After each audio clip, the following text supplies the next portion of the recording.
నిజామాబాద్ జిల్లా Armoor BRS party మాజీ MLA Jeevan రెడ్డికి గట్టి షాక్ తగిలింది. ఆర్మూర్ మున్సిపల్లోని 17 మంది బీఆర్ఎస్ పార్టీ కౌన్సిలర్లు ఆర్మూర్ కాంగ్రెస్ పార్టీ ఇన్ఛార్జ్ పొద్దుటూరి వినయ్ కుమార్ రెడ్డి ఆధ్వర్యంలో బోధన ఎమ్మెల్యే సుదర్శన్ రెడ్డి సమక్షంలో కాంగ్రెస్ పార్టీ కండువా కప్పుకున్నారు. ఆర్మూర్ మున్సిపల్ వైస్ చైర్మన్ ముందుతో పాటు పలువురు కాంగ్రెస్ పార్టీలోకి చేరారు. వీరందరికీ ఎమ్మెల్యే సుదర్శన్ రెడ్డి పార్టీ కండువాలు కప్పి సాధారణంగా ఆహ్వానించారు.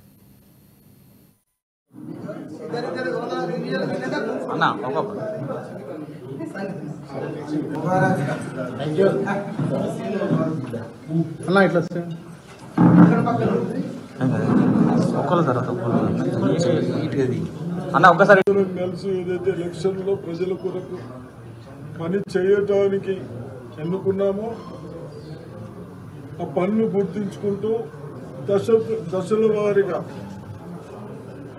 పనులు చేయడానికి ప్రయత్నం చేద్దాం.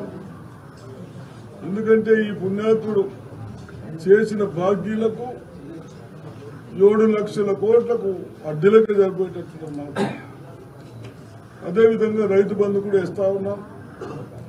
బహుశా కొన్ని రోజులే 5 ఎకరాల వరకు కూడా రైతు బంధు అయిపోతా ఉంది.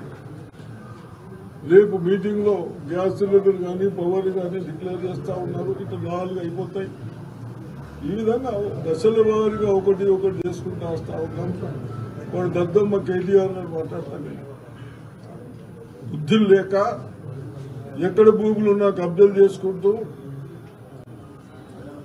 గవర్నమెంట్ భూములు ప్రజలకు మీరందరూ తీసుకొని ఇంకా కాంగ్రెస్ పార్టీలో పైన మాట్లాడుతూ ఉన్నారు.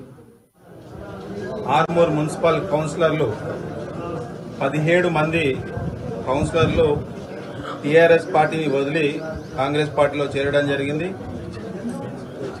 ఒక వైస్ చైర్మన్ మున్ను గారు 17 మంది కౌన్సిలర్లు అందరూ కూడా చేరడం జరిగింది. వారందరికీ కూడా కాంగ్రెస్ పార్టీ తరఫున శుభాకాంక్షలు తెలియజేస్తున్నా.